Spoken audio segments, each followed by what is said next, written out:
Est-ce qu'on peut acclamer très fort pour la gloire de Dieu? Que Dieu soit richement loué. Amen. Amina. C'est merveilleux, n'est-ce pas? C'est vraiment un nouveau jour.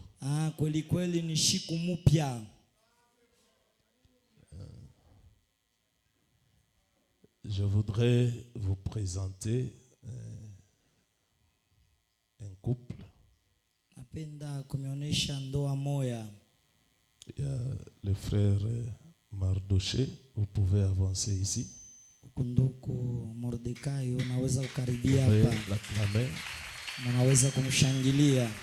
La sœur Francisca, vous pouvez aussi avancer. Ils étaient en fréquentation. Ils ont évolué pendant un long moment. Presque toute l'année qui vient de terminer ici. Et le frère est arrivé au point de doter pour son épouse. Alors, comprenez, j'ai dit que son épouse. Sont arrivés au point de ne plus rembourser les chemins. Je crois cette année même on pourra les consacrer. Si vous les voyez à deux, ne murmurez pas, ils sont déjà presque mariés comme ils sont là.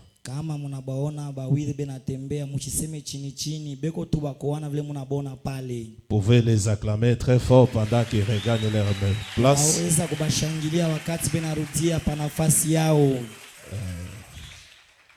La sœur Francisca, c'est vraiment une femme.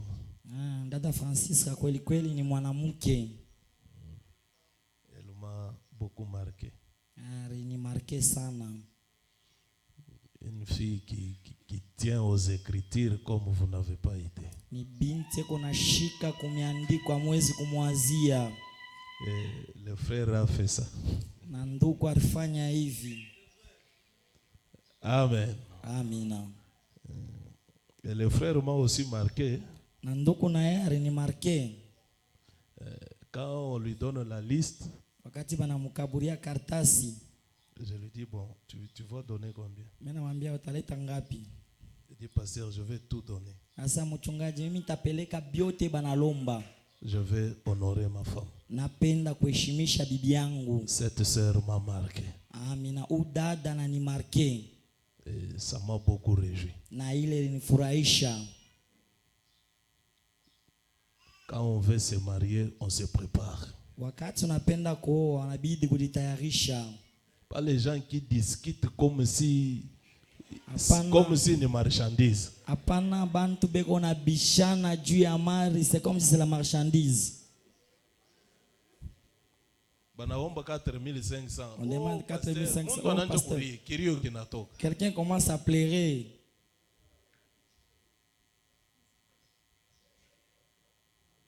La dot, même si on vous demandait 10 000.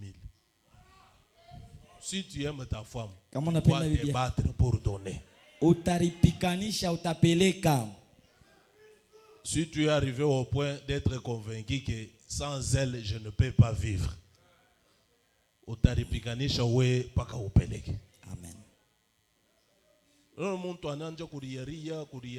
Quelqu'un commence à pleurer. D'autres banaomba 5 000, muntu anajisikiite we na mu 2 000. Na kubuku kwenye utakuwa na valeur. Faut à un moment donné 5 000. Inabidi 5 000. Mimi na mikaburia bila kukutana. Même la belle famille se dit ata kubako mnashituka. Ni wa kuheshimiwa wewe. Cet homme, nous devons le respecter. Bingine beko na mandeni tipaka leo abaya pele. Les autres n'ont pas encore fini leur dot. Bibi ashakuwa na batoto kama ni 15. Mandeni kubuku au yaishi. Il y a quelque chose qui ne voit pas. Cela m'a beaucoup réjoui. Ile ilinifurahisha sana. De voir un homme, avant même de vivre avec sa femme, il dit, je dois l'honorer parce que pendant la fréquentation, elle m'a beaucoup marqué. Vraiment. Je crois que tu as trouvé une perle de grande valeur. Amen. Mimi naamini nasema unapata lulu ya bei kubwa. Et après même ces réunions, je crois la semaine prochaine ou l'autre là, je vais parler un peu sur la fréquentation, Simia kuja dans kutembeleana. l'angle des mariages et divorces, parce qu'on a un peu des petits dossiers de divorce, tout ça. Kuna Je mambo dois mambo. vous lire les Écritures pour que vous compreniez ce que c'est le mariage et ce que c'est le divorce. Les gens font des fois des blagues en se mariant. Bantu benafami za mukoana. Ils pensent que c'est un chemin d'aller-retour. Bena wazia sema ni njia unaweza kuingia mkisha unarudia. Le mariage, c'est un chemin à sens unique. Amina. Ndoa haiko tuna njia ya kwenda paka hakuna njia ya kurudia. C'est jusqu'à ce que la mort vous sépare. Ni paka pale lufu itamiachanisha. Amen. Amina. Je vous avais dit que je suis en train d'étudier quelque chose que j'ai vu le patriarche, le pasteur Dick, que je respecte souvent et je le respecte beaucoup. J'ai vu lors de la mort les musiciens ici, c'est qui Emile. Frère Emile. il dit qu'on n'enlève pas l'anneau au doigt de la femme. Parce que elle est toujours liée à son mari. Et Branham dit le mariage, c'est d'ici jusque dans l'éternité. Amen. Je suis en train de chercher les Écritures, étudiant là. J'ai vu même le pasteur Léonard, il a toujours son anneau de mariage. Alors, comprenez un peu cette dimension-là d'engagement, d'attachement et d'amour que vous pouvez avoir l'un envers l'autre. Arriver au point de franchir la limite telle que même la mort ne peut pas nous séparer. Amen. Nous serons toujours unis jusque dans l'éternité. Amen. Et vous voyez, il est resté là avec son anneau gardant toujours. Parce que Branham, bien qu'il ait à passer par deux femmes, même de l'autre côté, il s'est retrouvé avec les deux femmes. Ce sont toujours ces femmes. Donc comprenez que la mort vous arrête peut-être d'être ensemble juste dans ce corps ici. Mais vous êtes unis jusque de l'autre côté. Amen. Amen. Je vous prie de vous tenir debout.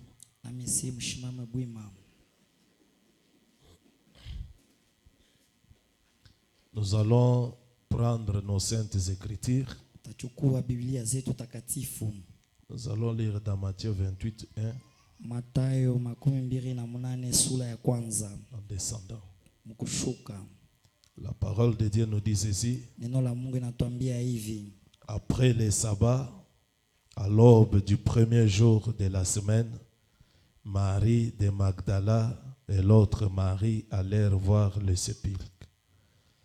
Et voici, il y a eu un grand tremblement de terre, car un ange du Seigneur descendit du ciel, vint rouler la pierre et s'assit dessus.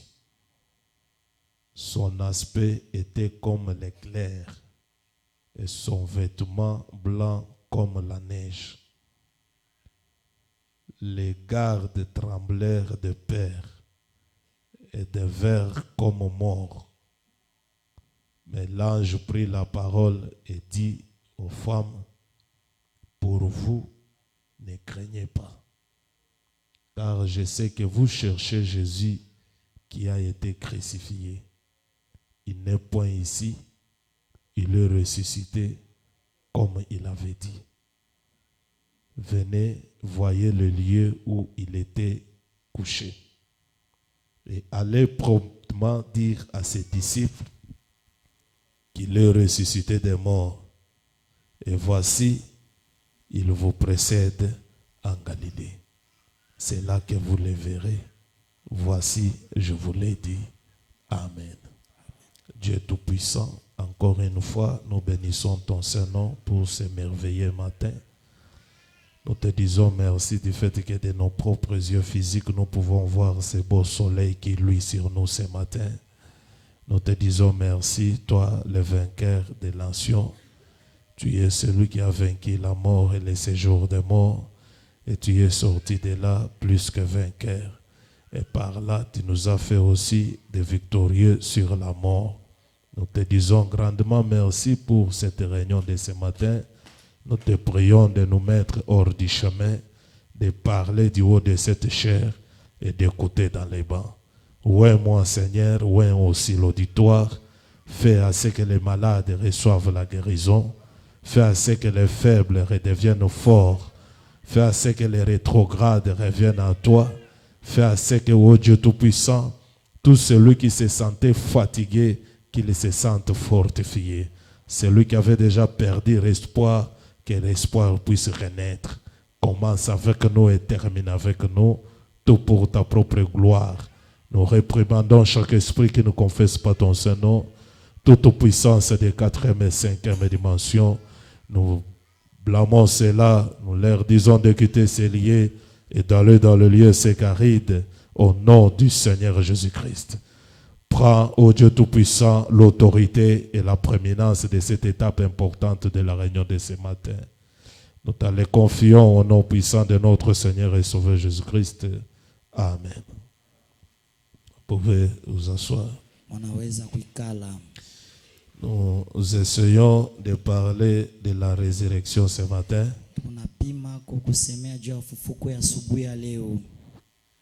La semaine a été tellement chargée. On a pris beaucoup de temps d'être dans la présence de Dieu. Depuis le mercredi jusqu'à aujourd'hui. Et vous sentez que ça ramène réellement. Pour moi, je pouvais me dire que si ça pouvait être comme ça toute la vie et qu'on ne connaissait pas de fatigue, ça nous amène plus près de Dieu et ça nous donne le dessus sur tous les petits esprits. Amen. Il y a des guerriers qui ont tenu dès le mercredi jusqu'aujourd'hui matin au lever du soleil. Je vis les gens venir. Alors, j'ai compris que les gens ont vraiment soif d'un Dieu vivant. Et j'aimerais vous dire ce matin que Dieu ne déçoit jamais quelqu'un qui se confie en lui. Dieu n'ignore jamais les sacrifices que nous endurons pour lui. Pour ces sacrifices que vous avez dit endurer, je crois que Dieu est capable de vous accorder le désir de votre cœur. Il l'a déjà fait. Amen. Amina. Frère Branham nous dit ceci. On a déjà fait tout ce qu'on pouvait faire. Moi, je ne crois pas au fait d'être un chrétien de dimanche. Moi, je ne crois pas à ça. On est chrétien pour toute la vie. Je ne saurais pas beaucoup prendre de temps ce matin. Je vais juste vous bénir et vous regagner vos maisons. Amen. Amina. On a dit beaucoup de choses tout au long de la semaine. Dans la brochure, je sais, Frère Branham nous dit ceci. Prêcher le 17 avril 60 avant midi, paragraphe 87. Frère Branham dit ceci. La Pâque apporte toujours quelque chose de glorieux.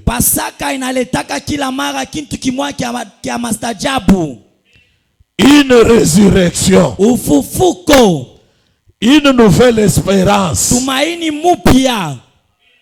L'avez-vous reçu ce matin? Eti mulipokea asubuhi? Cela se trouve-t-il dans votre cœur? Eti inapatikanika mioyoni mwenu?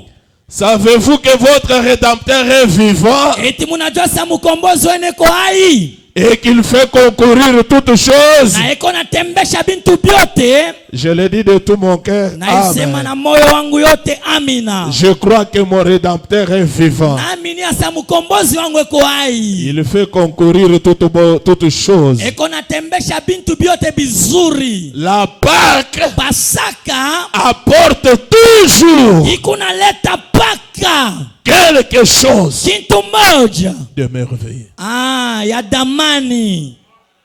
Suivez attentivement frère Branham. Mufate na kazopo ndugu Branham. Pas quelque chose de malheur, Hapana kitu kimwa kia ole, mais quelque chose de merveilleux. lakini kintu mwa kia damani. La résurrection. Ufufuko. La Pâque apporte cela. Pasaka inaleta ile Une nouvelle espérance. tumaini mupya. La Pâque apporte cela. Pasaka inaleta ile. Et sur ce, Na juu ya ile, frère Branham dit dans Je sais que mon Rédempteur est vivant. ndugu na mama Samuel mahubiri, najua mkombozi wangu eko hai. Paragraphe 50. Muile kifungo 50. Il dit ceci. Anasema hivi. Je ne dois pas marcher comme un pelletron. Shipate kutembea sawa muntu mujinga. Je ne dois pas aller ça et là chaque jour avec la tête inclinée comme s'il y avait quelque chose de terrible. Shipashe kwenda kushoto na kuume na kichwa cha kukunjama sawa kuku mambo moya kongopesha au ya boka.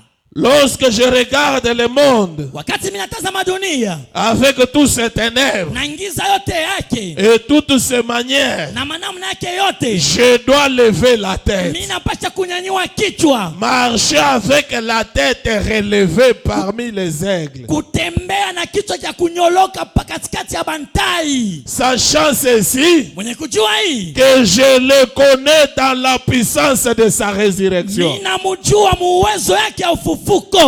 Qui puisqu'il vit, Avile kona ishi, nous vivrons aussi. tutaishi nao pia. Puisqu'il est ressuscité des Pia morts, alifufuka mubafu, je ressusciterai aussi. tafufuka nami pia. Vous ressusciterez aussi. Tafufuka na mwe pia. Voilà la signification de Pâques pour les croyants. Oneni maana ya Pasaka juu ya waaminifu. Eti mina naweza shikia mina.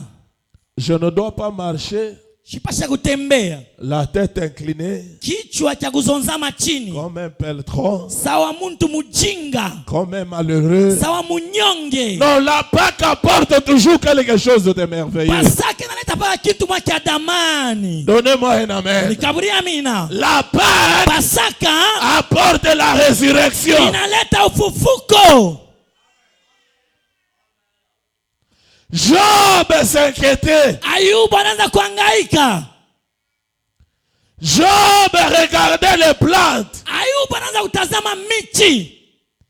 Une fois qu'une plante est coupée, Wakati mchi banaikata, pendant l'hiver et l'été, wakati ya ile mvula ipike, cela pourrait même sécher. ile inaweza tena kukauka.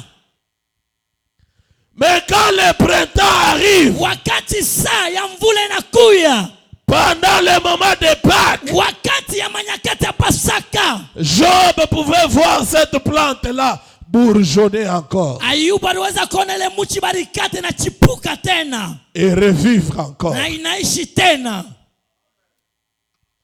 Branham me dit, Bwana manyambia, il n'y a jamais eu un savant, akuyakuyaka mujuzi, un prophète savant nabii mujuzi qui dépasse le prophète Job. ula napita nabii Ayubu. Job regardait au ciel Ayubu anaanza kutazama mbinguni et Et il pouvait interpréter l'écriture ou le langage de Dieu. Na aliweza kutafsiri musemo ya Mungu au andiko. Quand il s'est réveillé le matin, Wakati anaamka asubuhi, il regarde au ciel. anatazama mbinguni. Si le ciel est brumé, Kama mbingu ishafunga saa si mvula, le soleil est rouge, kama jua ishakuangaza, Job regarde seulement cela. Ayubu anatazama tu hili, Il comprend le langage de Dieu. anaelewa museme ya Mungu. Et Branham me dit, Dieu a écrit sa première Bible dans le ciel. Na Branham ananiambia Mungu aliandika Biblia yake ya kwanza ndani ya mbingu. Et la deuxième Bible, il a écrit cela dans les pyramides. Na Biblia ya pili aliandika mumunara. Maintenant, dans les pyramides, qui avait écrit? Sasa mumunara nani aliandika? Qui peut me répondre? Nani anaweza kunijibu? Dans les pyramides, qui avait écrit la Bible? Mumunara nani aliandika Biblia? Que Dieu te bénisse. Enoch a construit la pyramide. Enoch alijenga munara.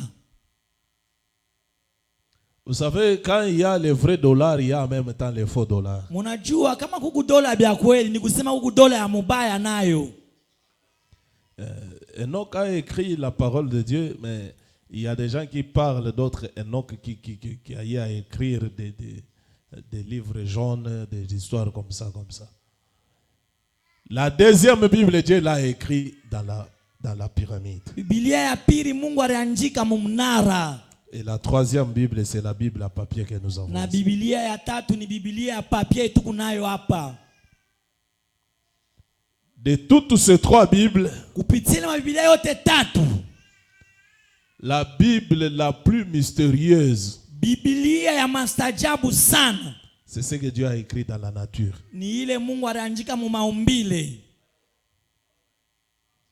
Même Branham me dit, Hata Branham anasema la nature a toujours été ma première Bible. maumbile ndio inakalaka kila mara Biblia yangu ya kwanza.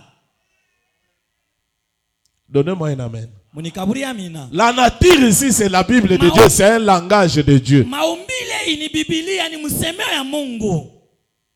Un homme spirituel, Muntu wa kiroho, quand il regarde la nature, wakati anatazama maumbile, il peut comprendre le langage de Dieu. anaweza kuelewa msemeo ya Mungu. Mais c'est une dimension très élevée. Lakini hatua ya yulu sana. Et Job pouvait regarder cela. Il regarde une plante. Une fois que la plante est coupée, au moment du printemps, la plante revient à la vie. Et quand un homme meurt et qu'il est enterré, c'est fini pour lui. Job dit, vous allez regarder là où il était. Il n'est plus. C'est effacé. Vous ne pouvez plus le revoir.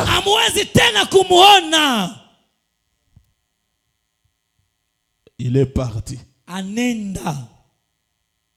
Vous ne pouvez plus le revoir. Pendant les moments de douleur de Job, Job ne s'inquiétait pas pour le bien qu'il avait perdu.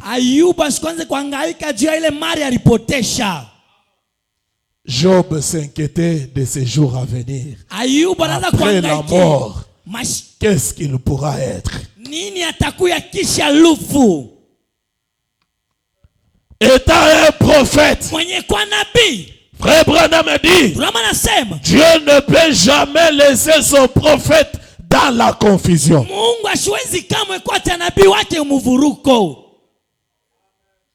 Un jour, pendant qu'il était assis sur l'état de sang, en train de se gratter,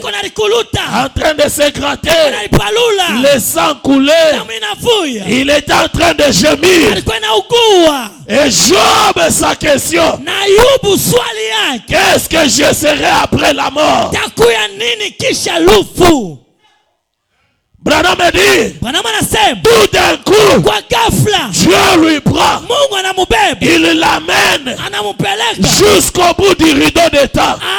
karibu tu ya mwisho wakati, jusqu'au bout du rideau de temps, karibu ya mwisho pazia wakati, chacun de nous, kila mmoja un jour, siku moja arrivera au bout du rideau de temps. atafika kumwisho ya pazia wakati. Et Branham dit, Na Bwana anasema une fois arrivé là-bas, pale anafika pale, Dieu soulève le rideau. Mungu analamusha ile dirisha, Il lui montre au-delà du rideau de temps. anamuonesha mbali ya pazia wakati. Et quand Job regarde, Wakati wa Bwana tazama, il voit le Seigneur anaona Jésus-Christ Bwana Yesu Kristo s'élever, analamuka, se tenant sur terre, anashimama pa dunia, avec tous les saints qui étaient endormis. na batakatifu watokasha kulala, Ils ont ressuscité. fufuka. Et Job s'est écrié, Ayubu analalamika, oh, je sais najua que mon rédempteur est vivant. mkombozi wangu eko hai, Il se tiendra en dernier sur la atasimama terre. wa mwisho pa dunia, Même si les vers de terre hata kama bilulu ya dunia rongent mon corps inakula mwili yangu, de mes propres yeux, macho yangu binafsi je le verrai. nitamwona. Donnez-moi une amen. Kaburi amina. Branham dit, Bwana anasema Job, Ayubu il est le premier prophète yeye ndio nabii wa kwanza à voir la résurrection. aliona ufufuko.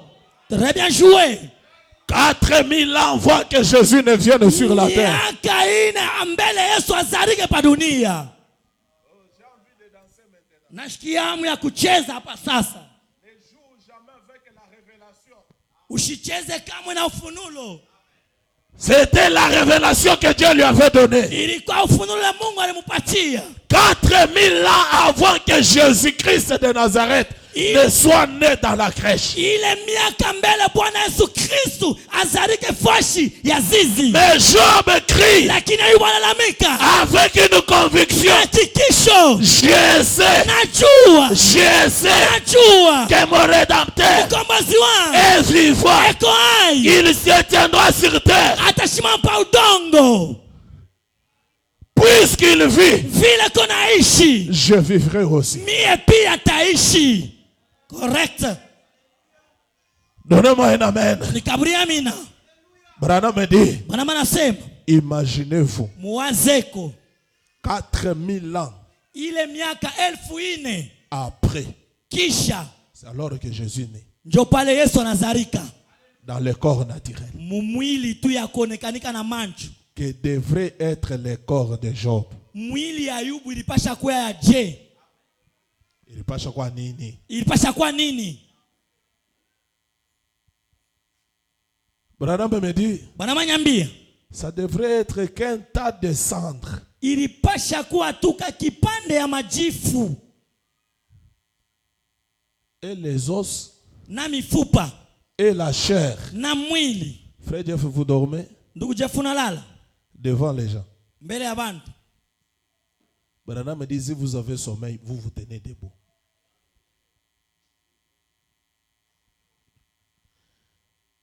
Que devrait être le corps de Job. Mwili ya Ayubu ilipasha kuwa je? Ilipasha kuwa nini? 4000 ans après. Miaka 1000 na baadaye. Donnez-moi un amen. Mnikaburi amina. Mais Job, sa déclaration, Lakini Ayubu tangazo yake, de mes propres yeux, na mancho yangu binafsi je lui verrai. tamuona. Que devrait être le corps physique de Job? Les yeux allaient venir d'où? Mancho ilipasha kutokea wapi?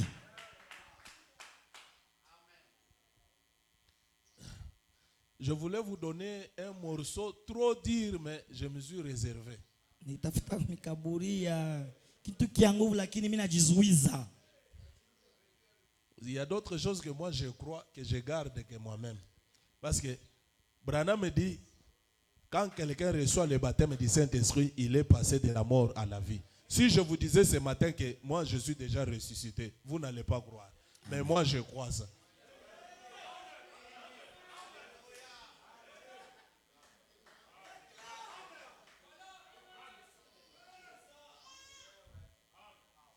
Ça vous trouble, hein? Inamivuruka. Quelqu'un va dire, mais tu n'es pas encore mort, comment tu es ressuscité? Mtu mwingine atasema wewe akufa unafufuka namna gani? Il faut d'abord comprendre ce que c'est la mort. Amina. Et comprendre aussi la résurrection. Na kuelewa ufufuko. Moi, je suis déjà ressuscité. Mie nimeshafufuka. Il y a longtemps. Ushakawia. Donnez-moi un amen. Unikaburi amina. Je voulais vous donner ce morceau-là. J'ai dit, bon, et peut-être qu'ils ne sont pas à mesure d'avoiler ça. Moi-même, je crois ça. Branham me dit, Branham anasema, dans la brochure, mumahubiri, permettez que je vous donne juste un petit rien. Je dois aller me reposer. Les gens qui ont eu à s'absenter, nous on a déjà fait le lever du soleil, on a déjà célébré la Pâque, on est déjà béni.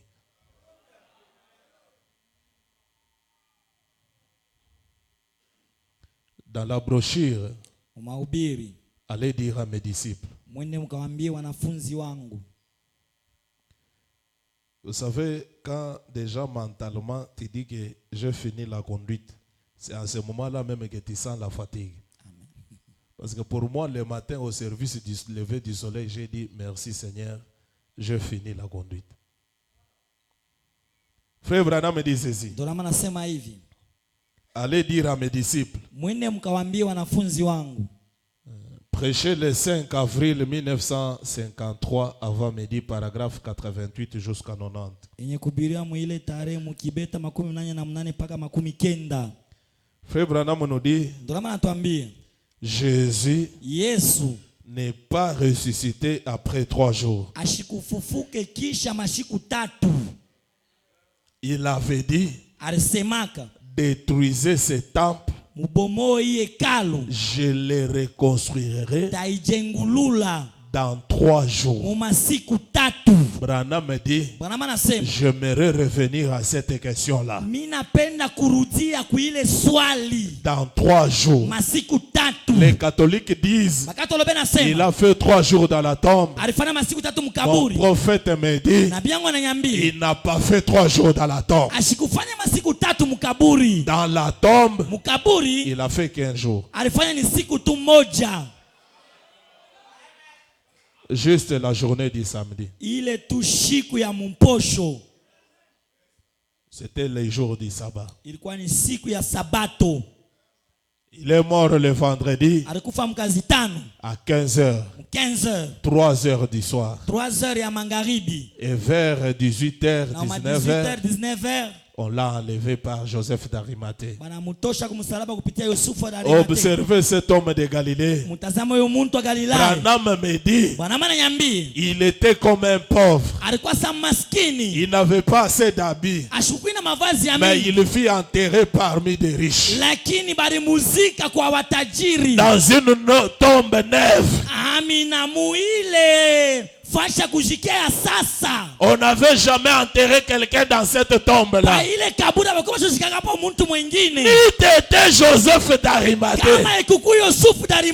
Le corps de Jésus allait pourrir à la croix. Et je vous dis ce matin, Joseph d'Arimathée n'est pas en enfer. Il est sauvé. Il était un homme influent.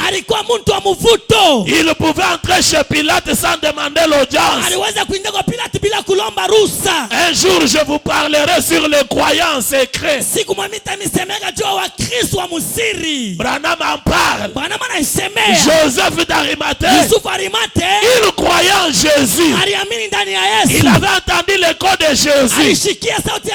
Mais il ne s'est jamais assis pour lui suivre, pour être son disciple. Mais il aimait Jésus.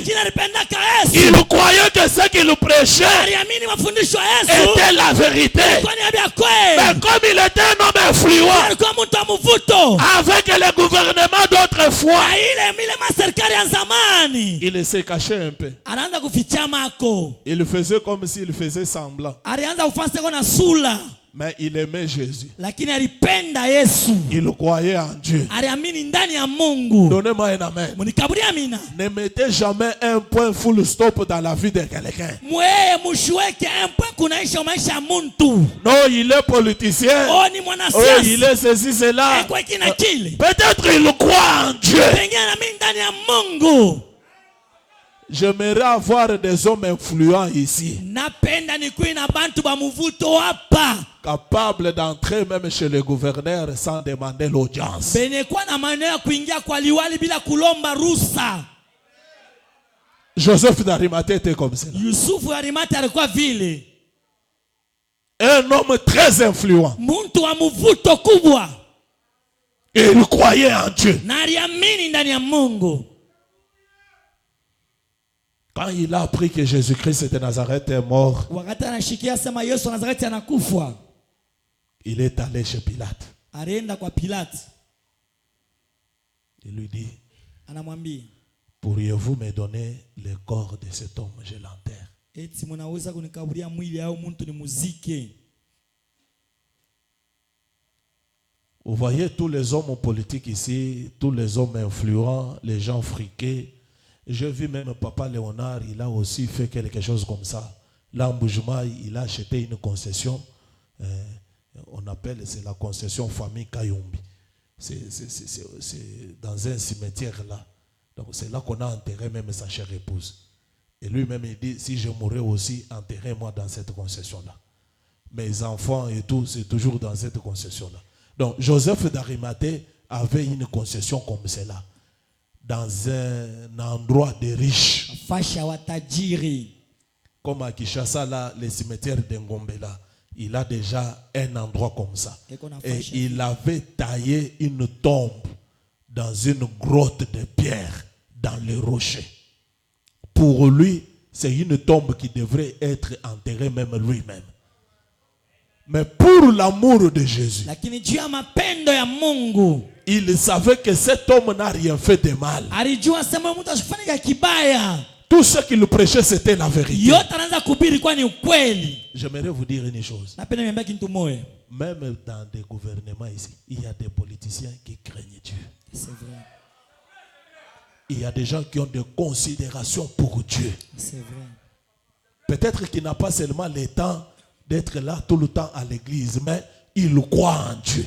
C'est vrai. Un croyant en secret. Mwaminifu ndani ya siri. C'est vrai. J'en connais beaucoup qui nous demandent même des prières. Voyez, vous appelez nos pasteurs, priez pour moi.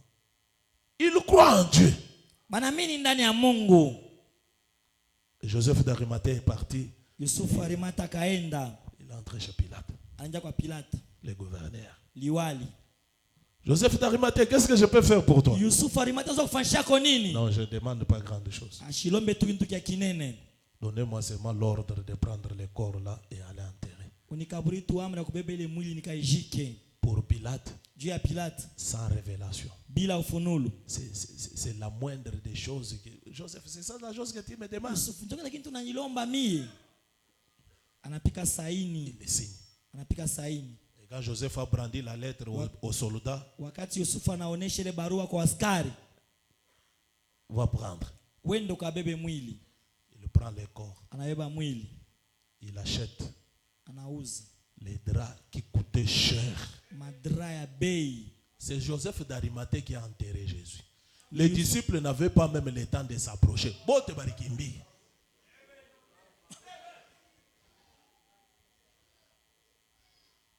Il embaume Jésus, il le roule dans les tissus blancs qui coûtaient tout.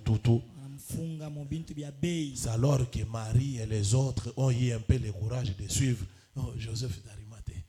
Parce qu'il était un homme influent. Un jour, je vous prêcherai sur un croyant secret. Amen. Le pasteur Léonard nous racontait, ils étaient en train de tenir les réunions de Sainte Fakine là. En pleine réunion, ils ont vu seulement quelqu'un, peut-être d'autres groupes. Il a envoyé peut-être des militaires. On a entouré Zoé. Et on voulait tous les arrêter avec des armes. Et là, Daniel s'est retiré seulement à côté. Il a appelé son grand frère qui est député national. mwenye kwa mbunge wa Il nchi. dit quoi? Asa nini? Ne bougez pas. Mushitenke. Ne résistez pas. Mushibishana tanabo. 10 minutes c'était trop. Dakika 10 ilikuwa ya mingi. La façon que les dupes des militaires armés est atterri là. Les restes des militaires. Tous ces gens-là sont importants. Bale bantu bote ni ba mafwa. Vous arriverez à certains stades où le Saint-Esprit ne pourra pas agir s'il n'y a pas un homme influent.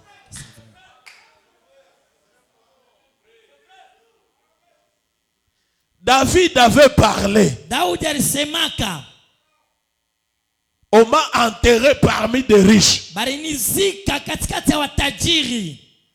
Des années plus tard, si c'est 4000 ans avant. Miaka kisha inapita ya mingi. Et David n'avait jamais dit que c'est Joseph d'Arimathée qui va le faire. Na Daudi asikusemeka sana ni Yusufu ndio alipasha kuifanya. Mais quand le moment arrive, Wakati saa inafika, Joseph d'Arimathée accomplit ça. Yusufu anatimiza ile. Vous pensez qu'il est parti en enfer? Mnaweza sana mwadezi. Mbinguni ni yako ou bien ni ya Mungu? Le ciel c'est pour toi ou bien c'est pour Dieu? Parce qu'il y a des gens qui aiment toujours envoyer les gens en enfer. Dieu Dieu lui-même ne veut pas envoyer les gens en enfer. Mais vous, vous êtes là pour envoyer seulement les gens en enfer. Oh, il a fait, il va là en enfer. Il a fait, il va là en enfer. Non. Dieu est un Dieu riche en bonté et pauvre en méchanceté.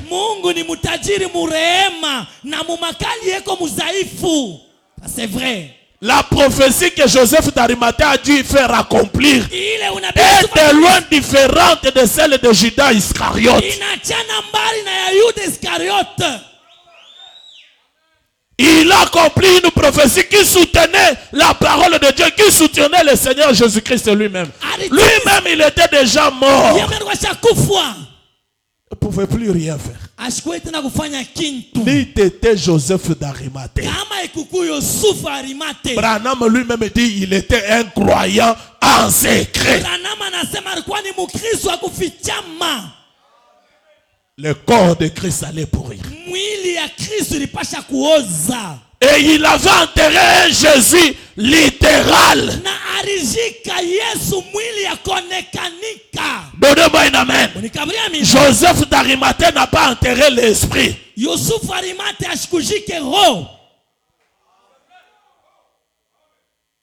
Vrai ou faux? Kweli bongo. Il a enterré un Jésus littéral. Alishika Yesu mwili ya kubamba. Un corps. Mwili. Il l'a enterré. Anaizika.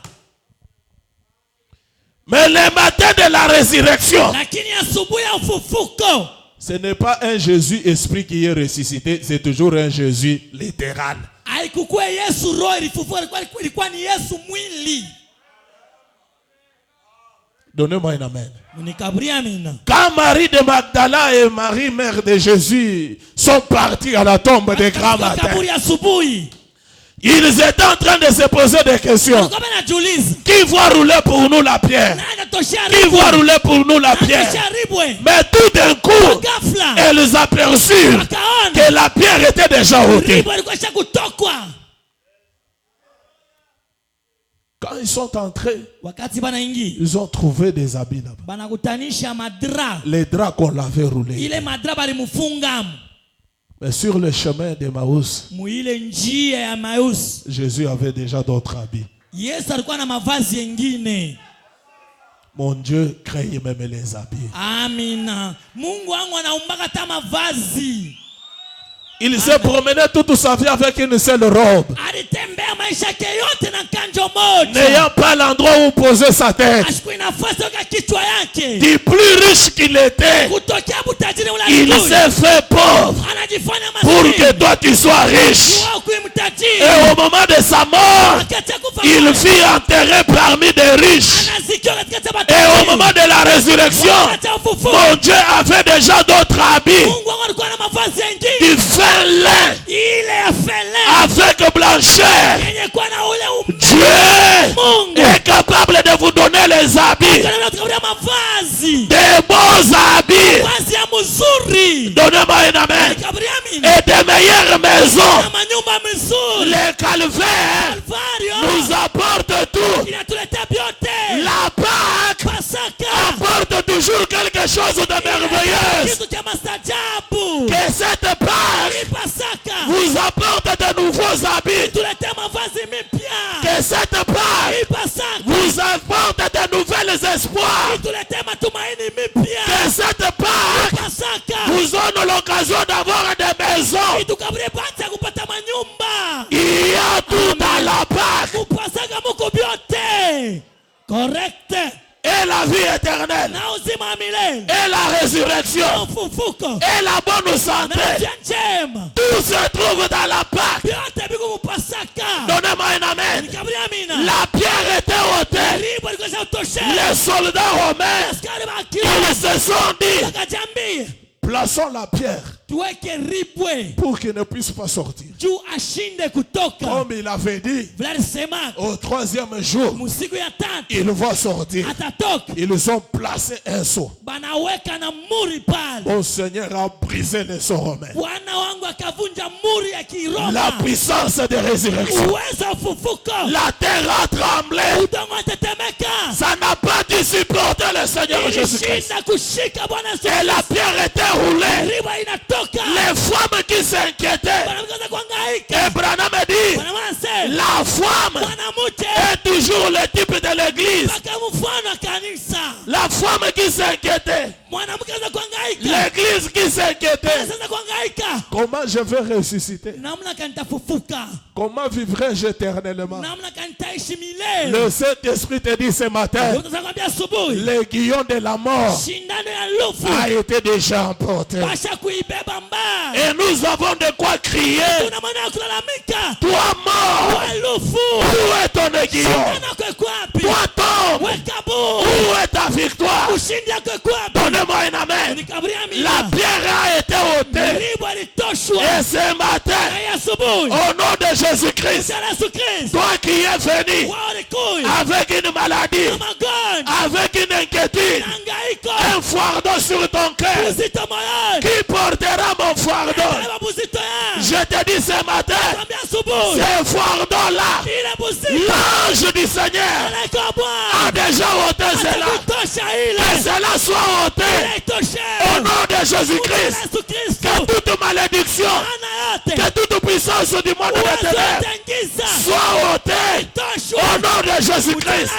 Vous êtes libres. Pourquoi?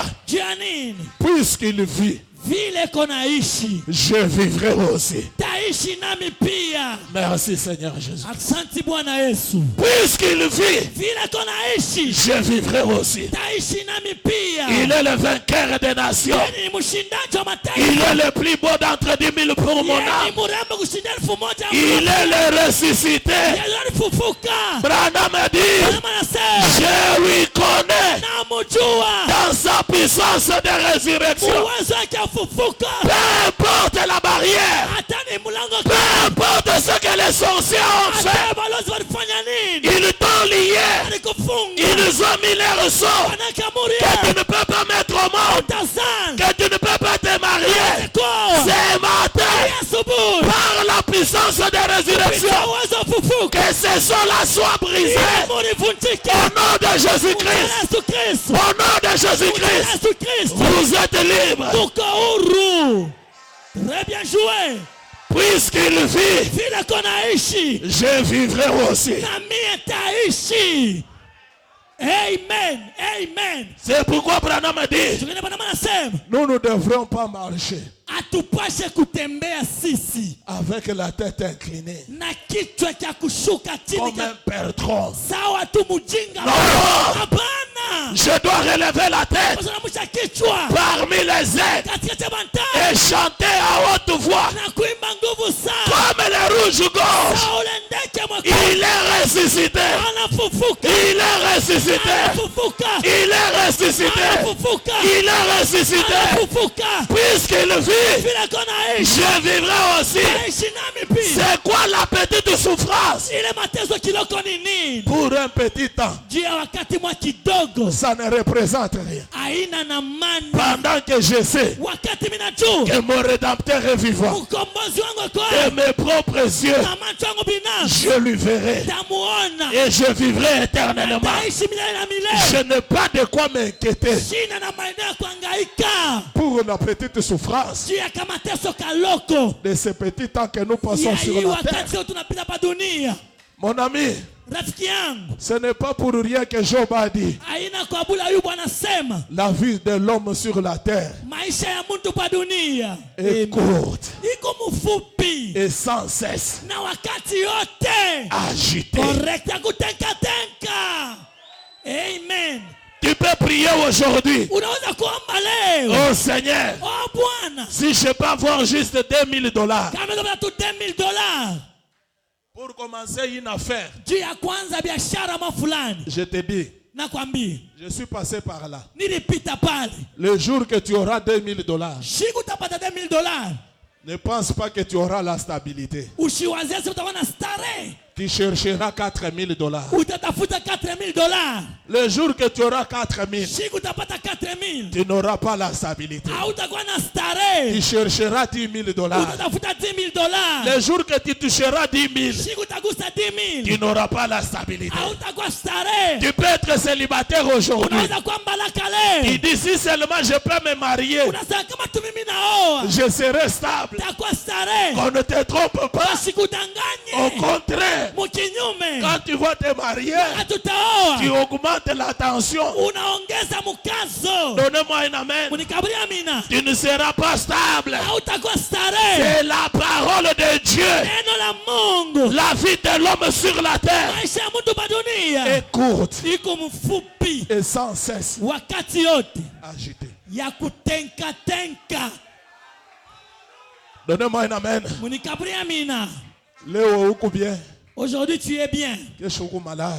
demain tu es malade. Leo unalamuka uko na furaha. Aujourd'hui tu te réveilles avec la Kesho joie, unalamuka uko na tristesse. demain tu te réveilles avec la C'est tristesse. ça la vie de l'homme. Ndio maisha ya mtu. Ne vous inquiétez pas pour ça. Mushangaike juu ya hii Ne maisha soyez hii. pas déchirés pour ça. Usipasuke juu ya hii. Il y a eu un homme, Kulikuwa mtu mmoja le plus beau d'entre 10 000 pour mon âme. mrembo katika 1,000 L'homme qui a relevé le défi. ule mtu aliamsha pinganisho. L'homme qui a brisé les sons Ule mtu romains. alivunja muri. Donnez-moi un amen. Gabriel Amina. Et cet homme-là, Ule mtu ce n'est pas William Branham. haina William Branham. Cet homme-là, Ule ce mtu n'est pas Abraham. haina Abraham. Ce n'est pas Moïse. Haina Musa. Quand tous ces gens-là Wakabale watu se sont retrouvés devant la porte de la mort, walipitanisha mbele ya mlango wa lufu. ils ont incliné. Balipika magoti. Tous ces gens-là, Wale watu wote devant la porte de la mort, mbele ya mlango wa lufu. ils étaient foutus. Baliisha nguvu. La mort les a liés. Lufu libafunga. Merci Seigneur. Aksanti Bwana. Mais cet homme de Galilée, Lakini mtu wa Galilaya donnez-moi un amen. Munikaburia amina. Branham me dit, Branham anasema quand il rendit l'âme, wakati akatoa il nafsi est parti dans les régions des enfers. alienda muadezi. Oh, merci Seigneur. Oh, aksanti Bwana. Branham me dit, Branham anasema la mort ne change rien. kufa haibadilishe kitu. Si tu es chrétien ici, Kristo hapa. tu le seras encore de l'autre côté. Kristo ng'ambo ya pili. Si tu es prédicateur ici, Mhubiri hapa. tu le seras de l'autre Utakuwa côté. tena kule ng'ambo. Branham me dit, Branham anasema regardez Samuel. tazameni Samueli. Donnez-moi un amen. Munikaburia amina. Un prophète, Nabii après sa mort, kisha lufu yake la sorcière d'Endor ule mlozi wa kwandoa est partie pour évoquer l'esprit de Samuel. na kulakusha roho ya Samueli. Après avoir été consulté par Saoul, Kisha kuulizisha kupitia Sauli. la sorcière d'Endor Ule mlozi wa ndoa a fait des incantations. anafanya makulakusha Elle a kwake. fait des divinations. Anafanya kuita mamungu. Elle a appelé l'esprit de Samuel. Anaita roho ya Samuel. Quand Samuel commençait à venir, Wakati Samuel anaanza kuya. la sorcière s'est écriée, Mlozi analalamika. oh, Oh, tu m'as trompé.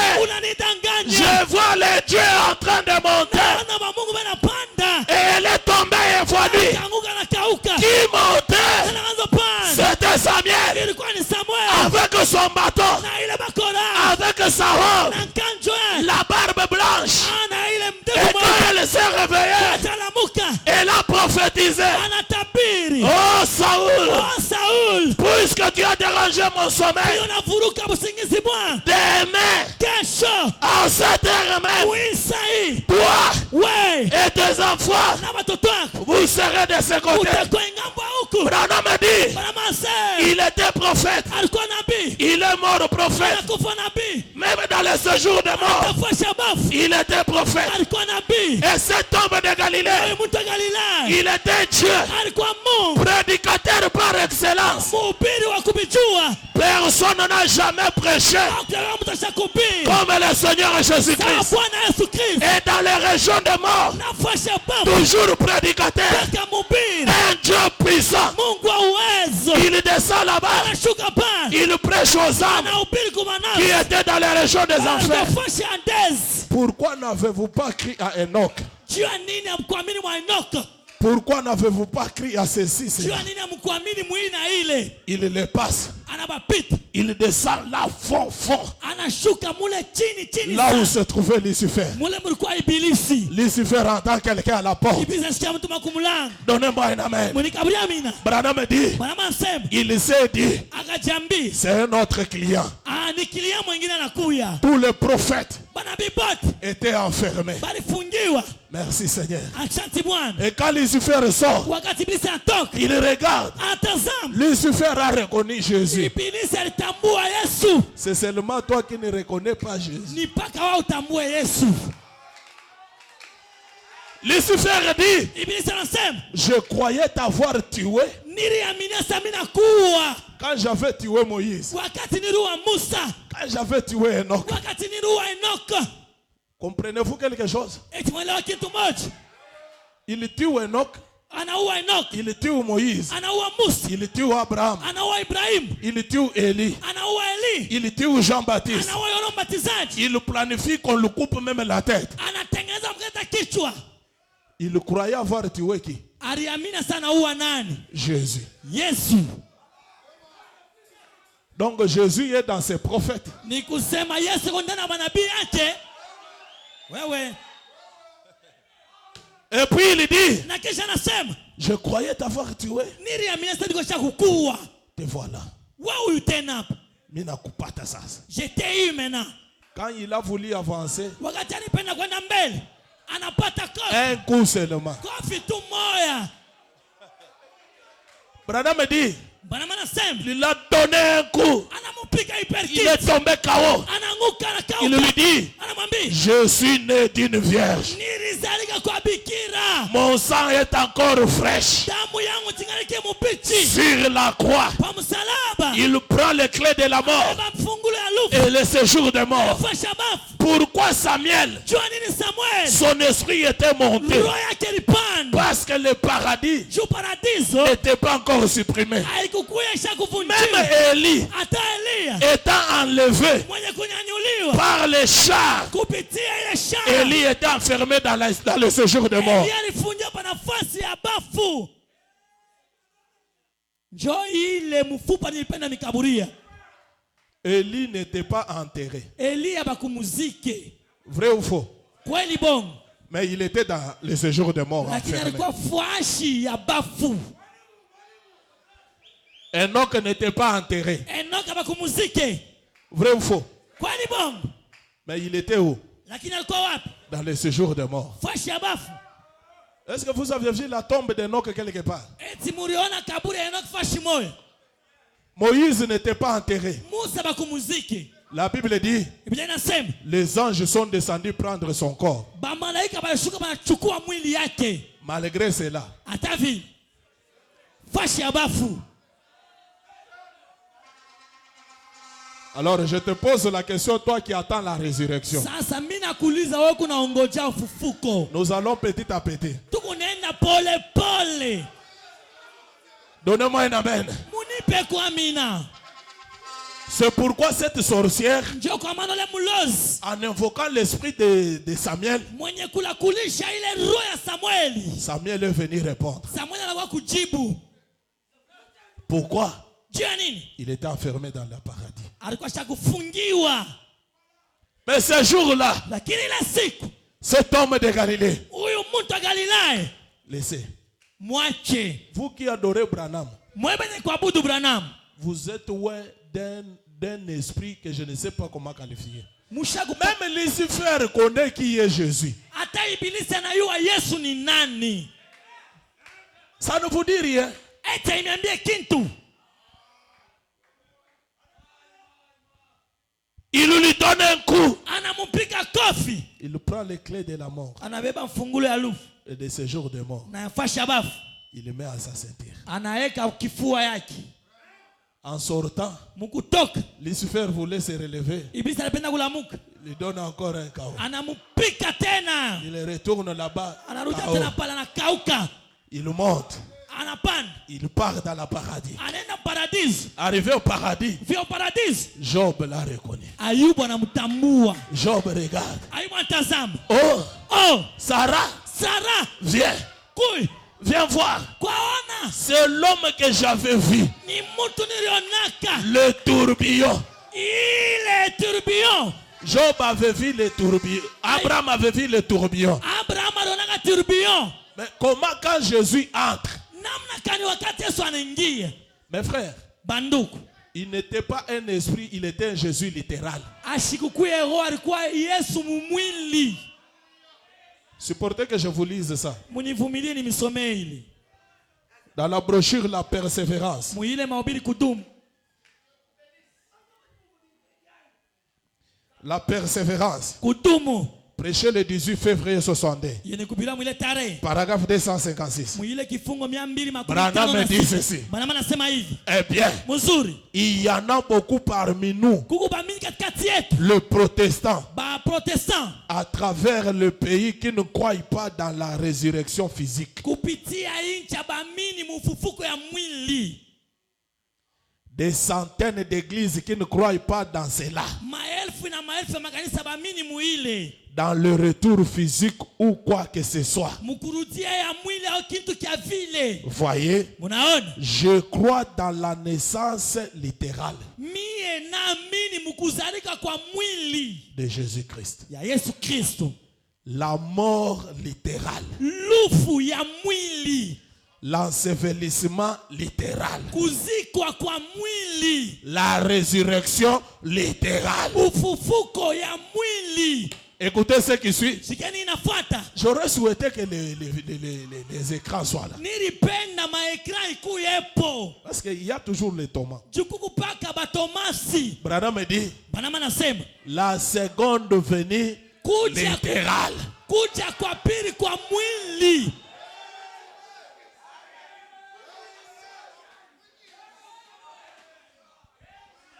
Vous voyez que ça devient dur. Hein? Munaona na kwa ya nguvu. La naissance littérale. Kuzalika kwa mwili. La mort littérale. Lufu ya mwili. L'ensevelissement littéral. Kuzika kwa mwili. La résurrection littérale. Ufufuko ya mwili. La seconde venue littérale. Kuja kwa mwili kwa pili. Maintenant, toi tu viens me dire que c'est un esprit. Sasa wao wanataka kusema sasa ni roho. Branham ne croit pas la seconde venue de l'esprit. Il croit la seconde venue littérale. Si c'est la seconde venue, ça doit être littéral. Kama ni kuja kwa pili kunapaswa kwa mwili. Si c'est l'apparition, ça doit être l'apparition littérale. Kama ni kuonekana kunapaswa kuonekana kwa mwili. Parce que l'esprit ne se laisse pas être photographié. Roho haiwezi kuliachilia baibame picha.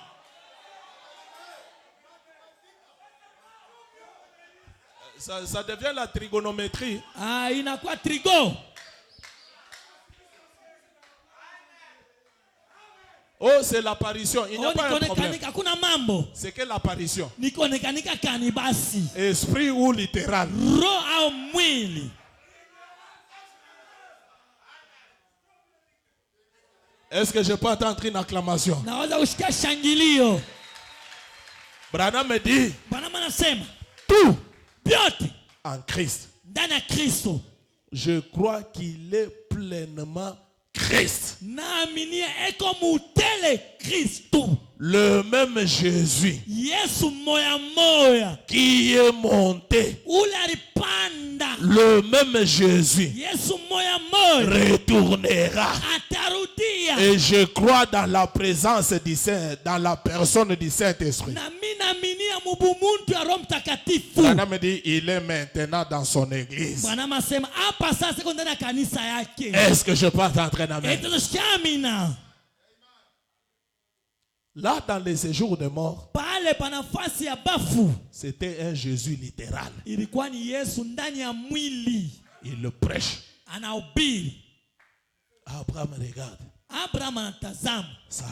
Sarah, c'est l'homme que j'avais vu ni ule mtu nilionaka dans les tourbillons muile et sous mpepo le champ des membres. muile chini ya mti ya bungebungu. Dieu te bénisse richement. Mungu akubariki. Maintenant, Sasa sous le champ des membres, pa ile chini ya ile mti Jésus n'était pas encore né. Yesu alikuwa shiazarika. Abraham avait vu Elohim. Abraham alionaka Elohim. Comment, quand il voit ce visage, il reconnaît que c'est le même homme qu'il avait vu sous le champ des membres. Wakati anaona Yesu anatambua sana ule mtu ambaye alionaka chini ya ile mti. Donnez-moi un amen. Munikaburi amina. La résurrection littérale. Fuko ya mwili. Les disciples sur le chemin de Maús, Wanafunzi munjia ya Emmaüs. depuis le matin, Tangia asubuhi. en train de faire chemin avec lui. Beko natembea pamoja naye. Il les parle. Anabaseme. Il les parle. Anabaseme. Il les parle. Anabaseme. Il les parle. Anabaseme. Depuis le matin Tangia asubuhi jusqu'au soir. paka magharibi. Leurs yeux Mancho yao couverts. ya wazi. C'est là que Branham prêche un serment. Ndio pale Branham anahubiri mahubiri moja. Quand leurs yeux s'ouvrirent, Wakati mancho yao ikafunguka, ils le reconnurent. bakamtambua. Je vous pose la question. Nami uliza. Cléopas et son ami, ils étaient aveugles tout ce temps. Cleopas na marafiki yake balikuwa babipofu wakati yote.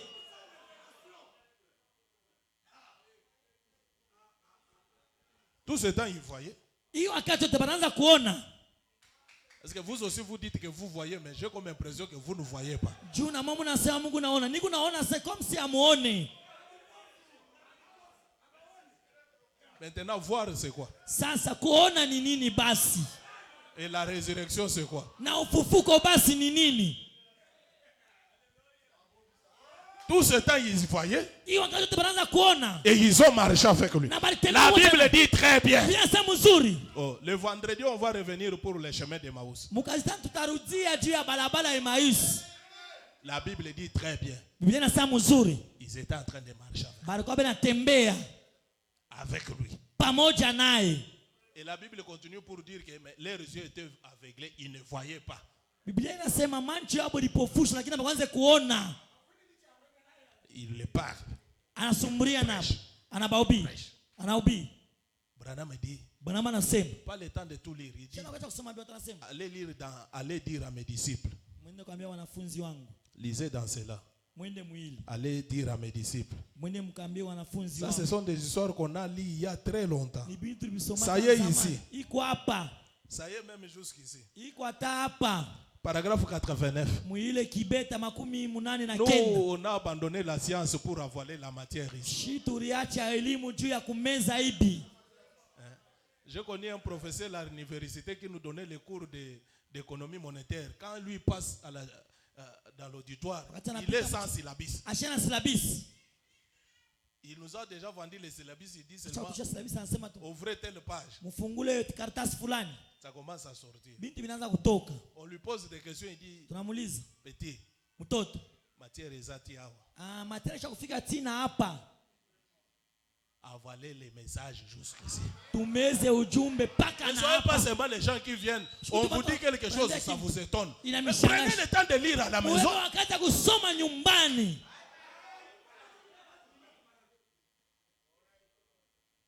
Branham dit, Branham anasema, il est parti tout droit au but. alienda tu pale mkifukuzio. Pourquoi marchez-vous comme ça en train de vous inquiéter? Jua nini mnatembea hivi mkuhangaika? Branham dit, ils ont vu un homme sortir de la brousse. Anaona mtu anatoka mpori. Ce n'était pas un esprit, Haikukuwa roho. un homme littéral. Baliona mtu na mwili. Il a commencé à les parler. Anaanza Pourquoi vous kubambia. vous inquiétez? Jua nini mnahangaika? C'est Jésus qu'on nous disait prophète. Yesu anasema ni nabii. On pensait que Tuliwazia kusema c'est lui qui va faire. yeye atafanya. C'est lui. Yeye ni yeye. Il est mort. Anakufa. On l'a même enterré. Banamuzika. Tu es le seul qui ne connaît pas ça. Ni paka peke yako haujua hii mambo yatufikia muhimu kini. Toi, tu es le seul qui ne connaît pas ça. Wewe mtu peke yako hujua hii mambo hii. Dans ce monde de messages, Mwi ulimwengu ya ujumbe. tu es le seul Ni mtu peke yako qui ne connaît pas ça. hujua hii mambo. Parce que c'est ça même la preuve de sa résurrection. Yenye hakikisha ufufuko yake. Si nous nous prêchons la résurrection aujourd'hui, Tunahubiri ufufuko on ne leo. voit pas la tombe ouverte là en Orient. Non. Hatuende Moi, kwenye je ufufuko. n'étais pas en Orient. Siku kwa asubuhi. S'il était réellement ressuscité là-bas, il doit me prouver en Occident. Kama alifufuka kula mpaka kunahakikisha kumagharibi. Moi, j'ai besoin du preuve de sa résurrection. Ninahitaji hakikisha ufufuko yake.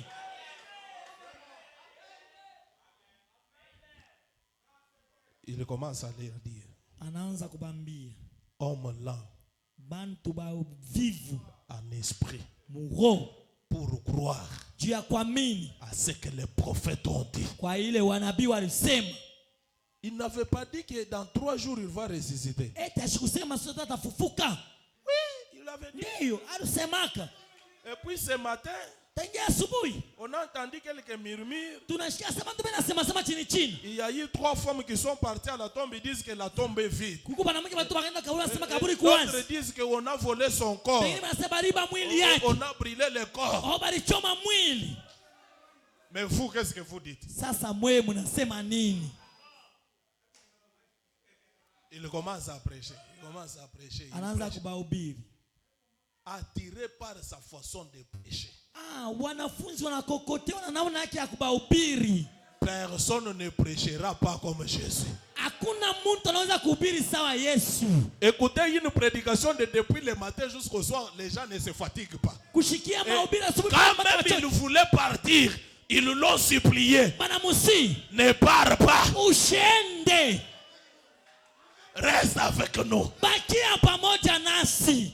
Branham me dit, Bana anasema il a fait semblant de partir. anafanya sasa sambla ya kwenda. C'est sa nature, Jo tabia yake. c'est sa façon de faire. Ina mnaja kufanya. Non, laissez-moi partir. Niache Oh, konyende. il prêche très bien. Kuna ubiri bya Il muzuri. a une bonne histoire à nous raconter. Una hadithi ya muzuri kutuambia. S'il te plaît, Tunakusi. entrons ici. Tuingie kwa hapa. Reste avec nous. Bakia pamoja Non, nasi. je pars. Hapana Comme mimi. le soleil se couche, Sabla yeye kuna je lala. me presse à partir. Nalikesha Non, nous te Hapana, supplions. tunakusi. Branham me dit, Mama il sema. aime des fois être supplié. Anapendanga namna nyingine kumusi. Et il fait un crochet. Na anafanya ka crochet. Je connais un ami, quand on discutait là-dessus, Najua il rafiki disait, yangu anasema. la Bible dit que Cléopas c'est son ami. Biblia inasema Cleopas na rafiki yake. Frère Justin. Ndugu Justin. Son ami là a été qui? Ule rafiki yake ni nani?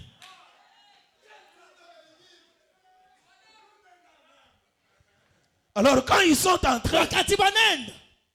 ils commencent à parler. Banaenda kusumburi. Mon Dieu aime la communion. Mungu wangu anapendaka ushiriki. Là même on amène les pains et tout et les Wanaleta vins. mkate na vinyo. Il prend les vins Anabeba mvinyo et les pains.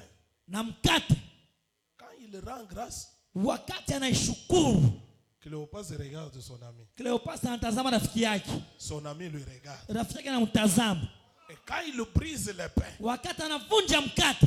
Branham me dit, Bwana anasema, voyez-vous, mnaona? les pains s'est brisé au temps du soir. Mkate ilivunjika wakati ya magharibi. Depuis le matin, Tangia asubuhi. il faisait que prêcher. Anaenda ba Il kuhubiri. faisait que prêcher. Anaenda ba kuhubiri. Comme Jean-Baptiste. Sio yana matizaji. Aplanissez le chemin du Seigneur. Mutengeneze Aplanissez le chemin du Seigneur. C'est lui qui vient après moi. C'est lui qui vient après moi. Il faut que moi je disparaisse afin que lui puisse apparaître.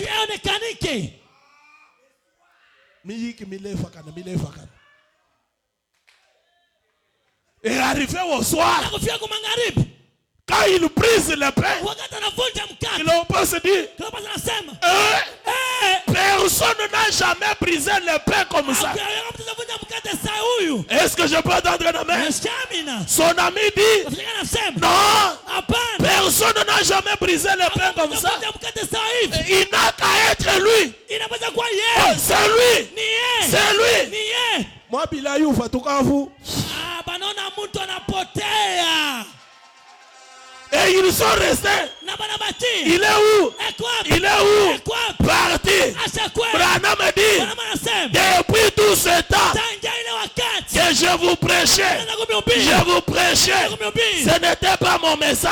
Haikuwa ujumbe yangu. Donnez-moi un amen. Munikaburia C'est amina. arrivé au temps du soir, Kufika wakati ya magharibi. quand il y a eu la descente de la nuée, Wakati wa kushuka kwa wingu. le même Jésus Yesu moyo. qui fut crucifié, Kula tunjika. il descend Anashuka. avec le livre ouvert, Na kitabu ya fungu. le pain coché. Ile mkate Et quand Branham prend le pain, Anabeba mkate. il brise le pain. Anakunja mkate. Il voit, il dit, Anasema. oh, Oh. Branham, Branham. de tout ce temps, Tanja wakati. c'est de toi que tu Ni parlais. wanasema Il n'a pas mis longtemps. ashukawi. Il est mort. Branham anakufa. Il est disparu. Anapotea. Il est où? Eko wapi? On ne le voit plus. Tumone tena. Est-ce que je peux entrer dans ma Shamina. Tommy Osborne, Tommy Osborne. il dit, Anasema. j'ai vu Dieu. Niliona Mungu. Le père des pentecôtistes. Baba wa Pente. J'ai vu Jésus Niliona Yesu de Nazareth wa Nazareti. sous forme d'un homme Muumbo ya mtu. appelé Mwenye kuitiwa William Marion Branham. William Marion Branham. Quand toi tu regardes, Wakati unatazama. qu'est-ce que tu vois? Huku naona nini? Après l'ouverture de cette zone, Kisha funguliwa muri saba. Branham vient. Bwana manakuya. Il dit, Anasema. oh Seigneur Jésus, Bwana Yesu. secoue cet auditoire vivement. Tenkesha ikanisa Il nguvu. ne pense pas que c'est leur simple frère. Basi wazasema ni ndugu yabo tu mumwili. Aide-la à percer les voiles Ubasaidi batobole pazia. et qu'il te voie. Na bakuone. Toi qui es caché là derrière, Kufichama kule nyuma. donnez-moi un amen. Kabri amina. Et pour prouver, Najua wachikisha. il devait faire les mêmes œuvres. Alipaswa kufanya matendo moya moya. Est-ce que je peux entendre un amen? Unasikia amina. Il devait faire les mêmes œuvres. Alifanya matendo moya moya. Un jour, frère Branham, Kama ndugu Branham. ils étaient en train de préparer la Sainte Seine. Wanatayarisha meza ya Bwana. Les gens sont venus nombreux. Watu wanakuwa ba mingi. Beaucoup de gens. Watu ba mingi. Au point que l'évêque qui était préparé, Watu wasema na vinyo balitayarisha. c'était petit. Inakuwa kidogo. Le frère lui dit, Ngoja wanamwambia. Bill, Bill. les vins ici, Hii vinyo hii. ça ne va pas suffire les gens. Haitenea bantu. Même le pain ici, Hata hii mkate. c'est peu. Iko kidogo. Branham me dit, Branham anasema. ça ce n'est pas votre problème. Hii haina mambo yenu. Vous amenez les choses ici. Mwe mulete bintu hapa. Quand l'homme a commencé à briser le pain, Wakati anaanza kuvunja mkate. tout le monde a mangé. Bantu bote banakula. Et le frère témoigne, il dit, Na bado washite banasema. les vins ne s'épuisaient pas dans la criche. Vinyo ikwanza kukauka mu Jésus, pour multiplier les vins, Yesu ya kuzidisha. il fallait les vins. Ilibidi vinyo. Ça termine. Inaishi. Il commande les vases Anaja tena vyombo. ainsi que de l'eau Na vile na maji. pour changer en vin. Ya kubadilisha kuwa Mais avec Branham, na Branham. le même vin, Ile vinyo mwa moja. tu prends, Unabeba. ça revient. Inarudia Tu tena. prends, Unabeba. ça revient. Inarudia tena. Tu prends, Unabeba. ça revient. Inarudia tena. Jusqu'à ce que tout le monde ait terminé. Kabantu bote Et banaisha. les frères ont regardé. Bantu batazama. N'est-ce pas le même Jésus? Tena Yesu moya moya. Donnez-moi un amen. Unikaburi amina. Il est ressuscité. Alifufuka. Il est le même parmi nous ce matin. Yule ule katikati yetu asubuhi. Il est capable de guérir n'importe quelle maladie ici. Kuna maana ya kutunza magonjwa yote hapa. Donnez-moi un amen. Unikaburi amina. Dieu n'est pas dans la tombe. Mungu ashina mkaburi. Il est le même Jésus. Ni Yesu moya moya. Capable de faire vivifier tout ce qui est mort en vous. Mwenye kuwa na maana ya kuleta uzima vyote benye kufa ndani yenu. Il est ressuscité littéralement. Alifufuka mumwili. Donnez-moi un amen. Unikaburi amina. Permettez que je vous lise quelque chose. Muniruhusu nimisomeko kintu moya. Que je vous donne l'équilibre. Ni mikaburi ya msimamo mzuri. Pourquoi je vous ai dit que nous sommes déjà ressuscités? Jua nini nimeambia shisha kufufuka? Nous le disons sur base des Écritures. Tunaisema kupitia miandiko. Branham me dit ceci. Branham anasema hivi.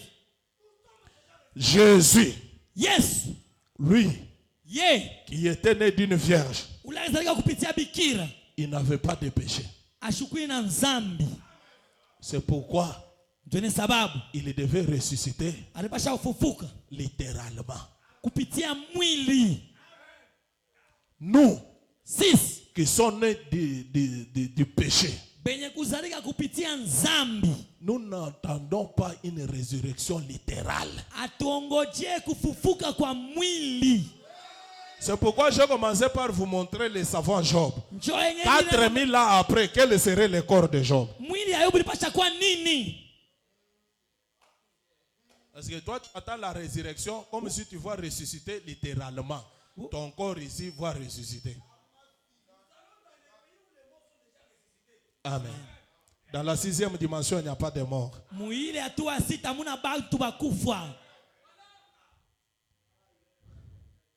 Branham me dit ceci. Merci Seigneur Jésus. Je me vois embarrassé. Branham me dit ceci. Dans Dieu se cache, puis se révèle dans la simplicité. Mungu anarificha kisha anarifunula munyenyekevu. Prêché le 17 mars 63 matin, paragraphe 371. Yenye kubira mwile tare mukibeta makumi tatu. 379. Makumi tatu na saba na kenda. Il dit ceci. Anasema hivi. Et puis, kisha, quand on dit que les tombes vont s'ouvrir, wakati banasema makaburi tafunguka, nous faisons un petit crochet maintenant. C'est là que les catholiques, oh la résurrection, les tombes vont s'ouvrir. Ils pensent que comme la tombe de Jésus s'était ouverte, c'est comme ça que la tombe de tout le monde va s'ouvrir. Faux. Bongo. Ton corps là, c'est une tombe. Ile mwili yako ni kaburi.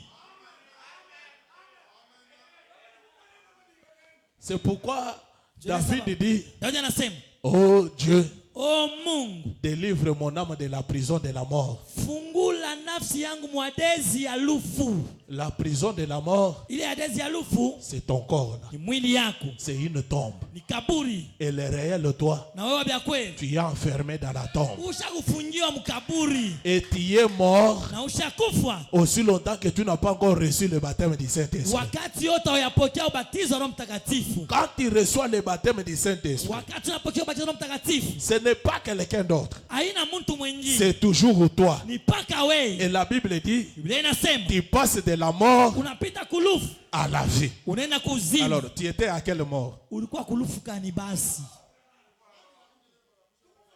Donnez-moi un amen. Monikaburi amina. Tu étais à quelle mort? Ulikuwa mulufu kani? Barikujika sakani. On t'a enterré quand? Na urifufuka sakani. Et tu es ressuscité quand? Branham explicite ça clairement. Il dit quand tu reçois le baptême du Saint-Esprit. Branham anafasiria ile mzuri wakati tunapokea ubatizo wa Roho Mtakatifu. Tu passes de la mort à la vie. Unatoka tu ne viens plus pour le jugement. Unaenda kuzima, hautakuwa tena kuhukumu.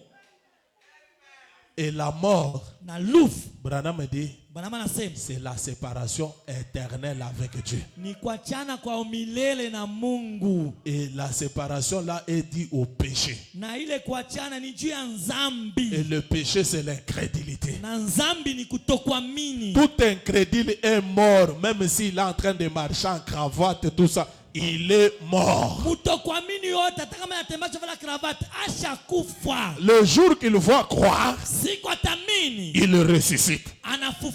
Il passe de la mort à la vie. Alors vous avez compris pourquoi je vous ai dit que nous sommes ressuscités il y a longtemps.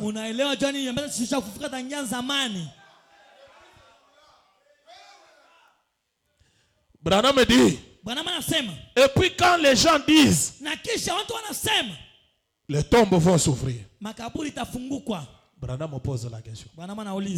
comment les tombes vont-elles s'ouvrir? Namna kani makaburi itafungukwa? Je n'ai pas le temps de l'approfondir. Shina na wakati ya kuingia mupana. Alors que je voulais bien le faire. Japo nilipenda kuifanya. Il faut que je prenne un point de suspension. Inabidi nichukue kusema. Juste pour vous montrer la simplicité de Dieu. Juu ya kumionesha unyenyekevu ya Mungu. Et ce calcium. Na hii calcium. Cette potasse. Hii potasse. Et tout. Na biote. Lorsque tout ce qui est en vous. Wakati biote benye kwa ndani yenu. Le matériel. Na vyombo. Ça ne fait qu'une cuillerée. Asema yoyo inafaa tu ni lupao tu lumoja la sukari. Branham me dit c'est juste. Branham sasa ni kweli. Et ce qui arrive. Na ile inafika. C'est que. Ni kusema. Ça redevient esprit et vie. Inakuya roho na uzima. Écoutez Branham. Shikeni Branham. Dieu parlera simplement. Mungu atasema tu. Et l'enlèvement se fera. Na unyanyulio itafanyika. Écoutez. Sikieni. Il ne s'agit pas de se présenter là. Asema haina mambo ya kujionesha pale. Et que les anges descendent. Na malaika ishuke. Et à l'aide des pelles creuser le tombe et en fond sortir un vieux cadavre. Na kupitia mamposholo kuchimbula makaburi na kutosha ile bitumba vya zamani. Branham me dit. Branham anasema. Qu'est-ce? Ni nini ile? Il est né du péché. Asema alizalika na nzambi. Pour commencer. Juu ya kwanza mbele imwili. Ce corps. Imwili. Est né du péché pour commencer. Ilizalika na nzambi juu ya kwanzia hapo. Mais ça ne sera pas un nouveau corps fait à sa ressemblance. Haitakuya mwili ya mais ça sera un nouveau corps fait à sa ressemblance. Lakini itakuwa mwili ya kufanana naye. Vous savez? Munajua. Étant donné que nous avons celui-ci. Wakati yote tuku tuna hii. Nous mourrons encore. Tuku na kufa tena. Vous voyez? Mnaona? Personne ne dira. Hakuna mtu atasema. Les tombes s'ouvriront. Makaburi itafungukwa. Les morts sortiront. Bafu batatoka. Branham me dit. Branham anasema. C'est possible que ça soit vrai. Inawezekanika kuya vya kweli. Mais cela ne va pas s'ouvrir tel que vous le dites. Lakini ile itafunguka vile mnaisema. Voyez? Unaona? C'est exact. Ni vya kweli. Voyez? Unaona? Ça ne se passera pas de cette manière-là. Habitafanyika mwile namna. Ça sera un secret. Itakuya siri. Parce qu'il a dit qu'il viendrait atakuya comme un voleur dans la nuit. Sawa mwizi usiku. Où vous attendez la résurrection? Vous pensez que les anges vont descendre? Comme on nous disait dans l'église catholique, les anges vont sonner des trompettes. Nous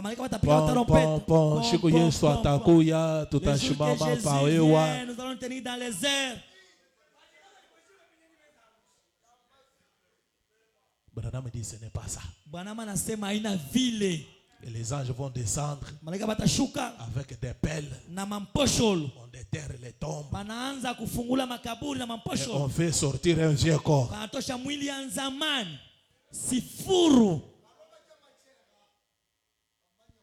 Branham dit ça, c'est la tombe. C'est le corruptible. Ça ne peut jamais hériter le royaume des cieux. C'est le germe de vie qui est en nous. Qui a l'esprit de Dieu. Branham dit c'est la chose que Dieu ressuscite. Et il ressuscite cela comment? En nous baptisant du Saint-Esprit. Quelqu'un baptisé du Saint-Esprit n'est pas candidat à la mort. C'est pourquoi Branham dit un chrétien ne meurt pas. Si un incrédule vous dit, écoutez, il n'y a que les incrédules qui peuvent dire ça. Branham dit, si un incrédule vous disait que Branham est mort, ne le croyez pas. Alors, il n'est pas mort. ashina wakufwa Il est comment? eko je Il est ressuscité. ashafufuka Vrai ou faux? kweli bongo? Les gens ne me comprennent pas toujours. Bantu banielewe paka. Apocalypse, livre des symboles. Ufunuo kitabu cha mfano. Paragraphe 55. Muile kibeta makumi tano na Branham dit, Banama nasema, quand quelqu'un est né de nouveau, wakati mzalika mara ya pili, baptisé du Saint-Esprit, anabakizwa mtakatifu, il devient un homme double. anakuwa muntu mubuwiri. Il dit, Anasema, les êtres angéliques s'associent à lui. biumbe vya kimalaika binajiunga naye. Oh, j'espère que vous le saisissez. Mina sasa mnaishika. Cela vient juste de tomber littéralement. Inaanguka tu hapa sasa mwili.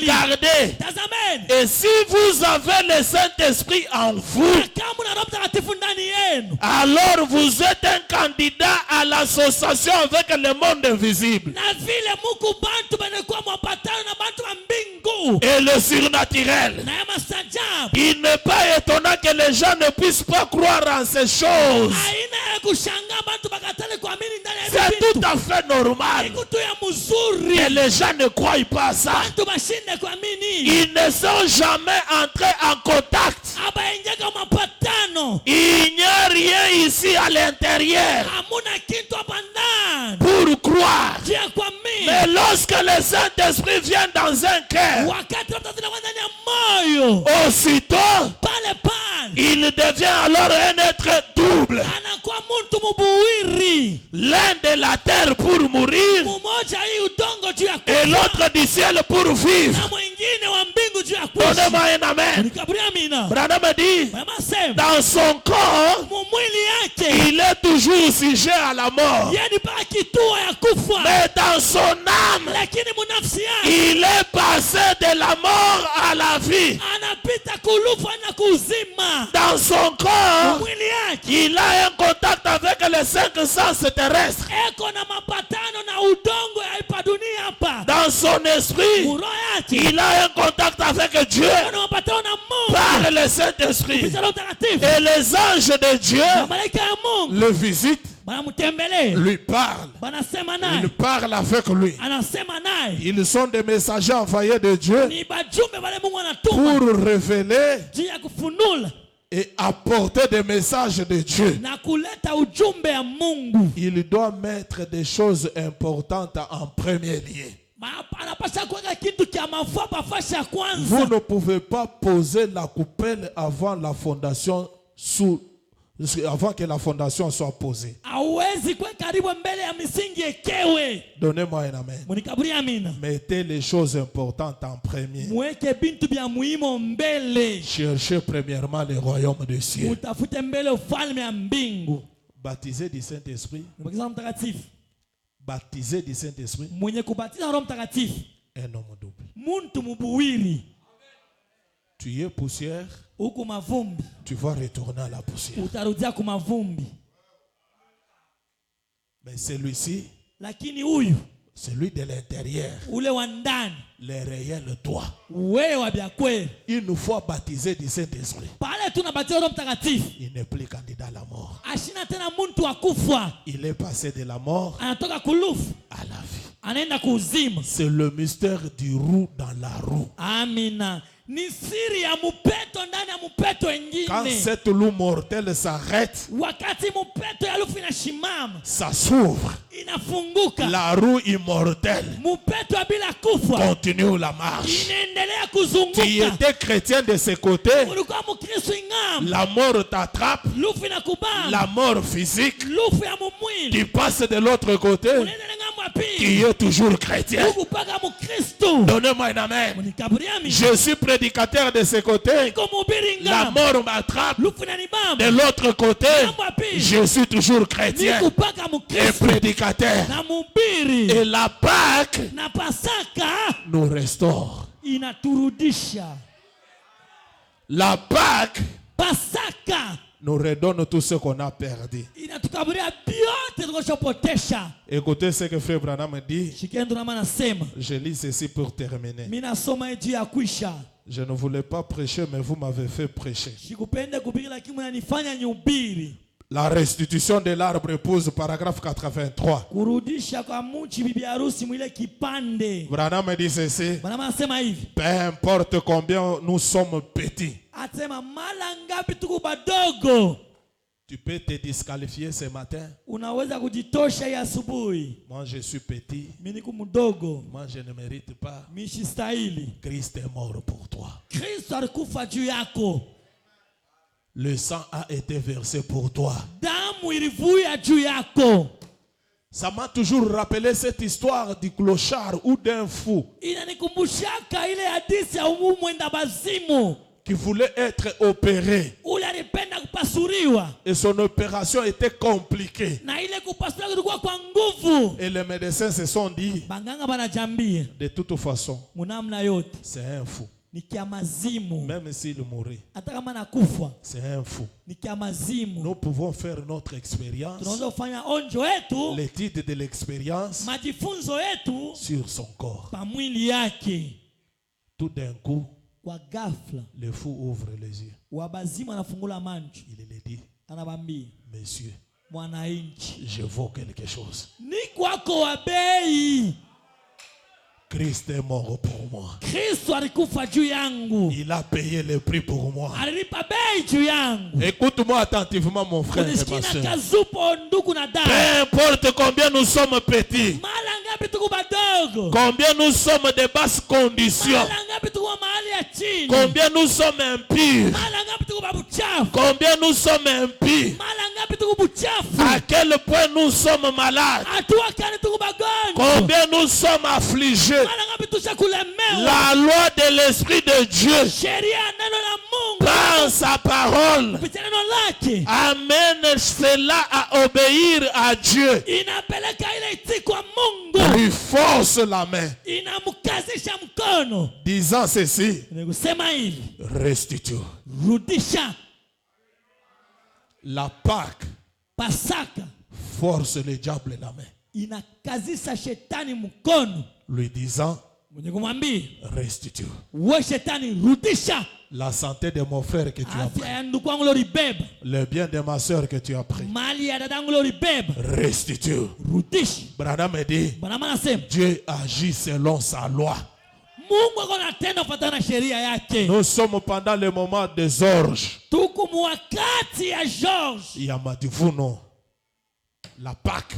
tuko mwakati ya Pasaka, C'est le moment de restauration. ni wakati ya kurudishwa. Tout ce que le diable vous avait ravi, Yote shetani aliminyang'anya, que cela vous soit restitué. ile imirudishwe. La bonne santé, Afya njema, la maternité, uzao, l'argent, makuta, la force, nguvu, la vie de prière, maisha maombi, ma prière, maombi, et que cette loi useme na sheria puisse être d'application dans ta vie. itumike maishani Que mwako, tu puisses bénéficier de tous les effets bénéfiques de la Pâque. ufaidikie mafaida yote ya Pasaka. Un jour, frère Branham, Siku mwandu Branham il tenait des campagnes d'évangélisation. kampani ya kupasha Et habari. frère Evans, Na ndugu Evans il quittait une longue distance baada kutoka mbali pour sana venir l'écouter. kwa kumshikia. Un jour, Siku moja il est venu avec son camion. anakuwa na mwana kondoo wake Camion. na kamio wake, Il a laissé ça quelque part. anaacha fashi moyo, Il est parti écouter frère Branham. aenda kumshikia ndugu Branham. Un voleur est venu. Mwizi anakuya, Il a pris les camions. anabeba ile kamio yake, Il est parti. anaenda naye. Il était en chemin en train de partir. Alikuwa barabara konenda Et vers la fin de la réunion, na kumwisha mkusanyiko, frère Evans part. ndugu Evans Il anaenda, trouve que son camion n'était pas là. anakutanisha gari yake haina Il yako, part voir frère Branham. aenda mwa ndugu Branham. Frère Branham, Ndugu Branham, j'étais venu pour t'écouter. nilikuwa kushikia, J'étais venu à tes réunions. nilikuwa mkusanyiko Voilà yako, comment voler les camions. ona vile bananiba Je ne gari, sais pas retourner chez moi. sijui namna gani kurudia kwangu, C'est tellement loin. kuko mbali sana. Frère Branham lui regarde. Ndugu Branham anamtazama ndugu Evans. Frère Evans, quand il est allé auprès de frère Branham, Ndugu Evans wakati akaenda kwa ndugu Branham, il lui a dit, alimwambia, redonne-moi mon camion. unikaburie gari yangu. C'est vrai. Vous comprenez le langage là? Munaendelea msemo, Redonne-moi mon camion. unikaburie ko kamio yangu. Parce que je suis venu t'écouter prêcher. Ili kwa kukushikia kubiri. Branham s'arrête. Branham anashimama. Après un moment donné, Kisha wakati mafulani il commence à transpirer. anaanza kutosha yashu. Il transpire. Anatosha yashu. Il est resté calme. Anabakia kimya. Environ même 5 minutes. Muda madakika 5. Après, il relève la tête. Kisha alamusha kichwa. Il dit, frère Evans, Sasa ndugu Evans, ton camion n'est pas perdu. camion yako haipotei. Je vois le voleur Mimi naona mwizi. qui a volé ton camion. Unaliba camion yako. Il est sur telle avenue, Eko barabara en fulani. train de partir. Eko nenda. Mais je viens de dire au Saint-Esprit Mimi kumwambia Roho Mtakatifu d'aller lui contraindre amushurutishe. afin qu'il revienne. Juu arudi. Et le Saint-Esprit est parti. Roho Mtakatifu Et aliye. ça l'a touché. Inamugusa. Il s'est arrêté. Anashimama. Il a freiné le camion. Anashimamisha camion. Il est en train de revenir. Yole gonarudi. Il est en train de revenir. Gonarudi. Tu ne vois rien perdre. Hautapotesha kitu. Ce que tu auras perdu, Utapotesha. c'est seulement le carburant Ba carburant. qu'il a dû rouler. Inaribulula. Et le voleur est retourné. Mwizi anarudi. Les réunions comme ici. Kusanyiko sana. Il arrive là-bas. Anafika pale. Il parque le camion. Anafika camion. Il descend. Anashuka. Il prend fuite. Anakimbia. Et Branham lui dit, Mama mwambie. vois là-bas. Wende Ton pale. camion est là. Anako kupanda. Frère Evans pas. Tuko Evans naye. Il trouve le camion. Anatosha Au camion. nom de Jésus-Christ. Ala Yesu Kristo. Ce matin, Hii asubuhi. puisque vous êtes venus, Kila mwanikui. m'écoutant répétant Branham, Kusikia usemu la Branham. je demande au Saint-Esprit Naomba Roho Mtakatifu. la puissance invisible Uone shimoni kanisa. d'aller Yende. là où on a bloqué ta maternité, Baba uzaua. là où on a bloqué ta richesse, Bali baba tajiri. là où on a bloqué ta santé, Bali baba fiel. que le Saint-Esprit Mtakatifu. puisse contraindre Abane. les sorciers, Balozi. les magiciens, Achawi. qu'il les force la main Kaze pour mkuu. les dire, Abambili.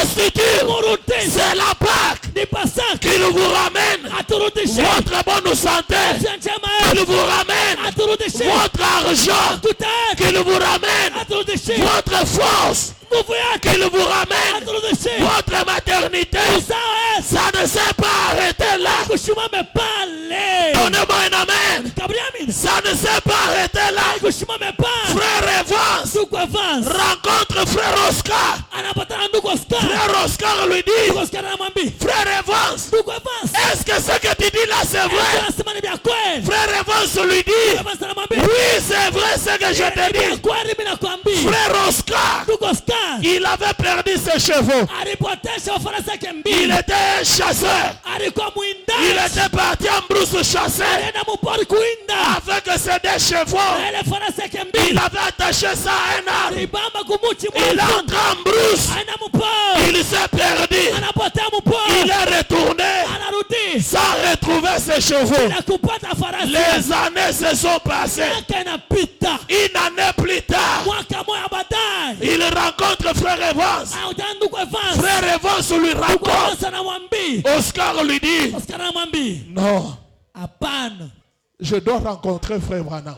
Napasha kupatana ndugu Branham. Moi, j'ai perdu mes deux chevaux. Mimi nilipotesha mafarasi yangu mbili. Ça fait environ une année. Kusha kupita kwa mwaka mmoja. Frère Evans lui dit, Ndugu Evans anamwambia. frère Oscar, Ndugu Oscar. va auprès de frère Branham. Uende kwa ndugu Branham. Il va retrouver tes chevaux. Utapata farasi yako. Frère Oscar arrive. Ndugu Oscar anafika. Il dit, frère Branham, Ndugu Branham. j'étais en brousse. Nilikuwa J'étais en mpori. train de chasser. Nilikuwa nainda. J'ai attaché mes chevaux. Mama anaika Et à un moment donné, Wakati fulani. je me suis perdu le chemin. Napotea Je mbarabara. n'ai pas retrouvé mes chevaux. Sikupate farasi yangu. Ça fait déjà presque une année. Kusha kupita kwa mwaka mmoja. Frère Branham le regarde. Ndugu Branham amtazama. Il s'incline. Anakunjama. Oh, j'aime bien ça. Oh, mimi napenda sana hili. Il dit à frère Oscar, Anaambia ndugu Oscar. crois-tu que tu vas retrouver tes chevaux? Tunaamini tutapata wafarasi. Frère Oscar lui dit, Ndugu Oscar anamwambia. oui frère Branham, je crois. Hiyo ndo naamini. Frère Branham lui dit, Anamwambia. retourne dans la même brousse. Rudia mponi mwa moyo. Est-ce que je peux t'entendre un amen? Usiamina. Retourne dans la même brousse. Rudia mponi mwa Quand tu moyo. arrives à l'entrée de la brousse, Unafika mkwenye mwile tu pole. marches quelques mètres Unatembea mwendo à fulani. côté d'un arbre comme ça. Ndani ya mti. Entre par là. Ingia pale. Vois tout droit. Uende tu Tu mbele. vas retrouver tes chevaux là. Pata farasi yako. Frère Oscar part. Ndugu Oscar anaenda. Il entre en brousse. Anaingia mponi. Il va retrouver Anaenda kupata. ses deux chevaux Mafarasi yake pas mbili. morts. Hapana bakufa. Des chevaux vivants. bafarasi wazima. Il récupère ses 2 chevaux. Anapewa farasi wawili. Ce matin, Hii asubuhi nous croyons à ça. sisi tunaamini kuili. On n'a pas vu frère Branham. Atakuwa ndugu Branham. Je crois à ça Naamini kuili. du fond de mon âme. Na upana nafsi yangu. Sans voir frère Branham. Bila kuona ndugu Branham. Sans voir frère Oscar. Bila kuona ndugu Oscar. Sans voir frère Ovas. Bila kuona ndugu Mais Evans. je le crois. Lakini mimi naamini. Et je crois. Naamini. Puisque tu crois. Bila unaamini. Au nom de Jésus-Christ. Yesu Kristo. Retrouve tes biens perdus. Pokea mali yako ulipotesha. Au nom de Jésus-Christ. Yesu. Retrouve tous tes biens perdus. Pokea mali yako ulipotesha. Même si tu avais perdu un enfant, Ulipotesha mtoto. Dieu est capable de te redonner cet enfant. Il est Dieu de restauration. Il restaure. Puisse cette Pâque vous soit favorable dans toutes choses. Que Dieu vous restaure financièrement, spirituellement, physiquement, même matériellement. Oh, j'ai perdu la maison dans un faux procès. Je crois que Dieu est capable de te redonner une autre maison. Dieu est capable de te redonner la bonne santé. Dieu est capable de te restaurer. C'est Dieu qui a restauré Florence Nightingale, qui était devenue comme squelette, puisqu'elle croyait que si frère Branham priait pour lui, il va retrouver la bonne santé. Toi, tu n'es pas squelette. Tu n'es pas mort. Florence Nightingale, on disait que c'était déjà un cadavre. Mais quand elle a rencontré Branham, ce cancer-là est parti. Elle a retrouvé la bonne santé. Elle a commencé à travailler encore comme étant infirmière. Ce matin de Pâques, comme preuve de sa résurrection, que Dieu te restaure, que Dieu redonne l'amour dans votre mariage. Même si tu avais perdu le mariage, on t'a volé le mari, on a fait ceci, cela. Je crois que Dieu est capable de faire renaître l'amour dans le cœur de ton mari. Dieu est capable de faire renaître l'amour dans le cœur de ton épouse. Dieu est capable de toutes choses. Que Dieu vous restaure, que Dieu vous fortifie, que Dieu vous donne la force et la puissance vivifiante que nous avons reçue en ce temps du soir. Aujourd'hui, il y a eu double lever du soleil. Il y a eu le soleil naturel et il y a eu le soleil spirituel. Puisse ce grand soleil, le soleil de la justice, illuminer vos âmes, que ça vous redonne la vie, que ça vous purifie, que ça vous redonne les ailes, que ça restaure votre foi. Recevez tout cela, recevez cela pour la gloire de Dieu, pour sa gloire. Est-ce qu'on peut acclamer pour la gloire de Dieu? Est-ce qu'on peut dire Alléluia? Est-ce qu'on peut dire Hosanna? Gloire à Dieu, le ressuscité, le vainqueur des nations. Que cette Pâque vous soit favorable dans toutes choses. Pour ce matin, que Dieu vous bénisse richement.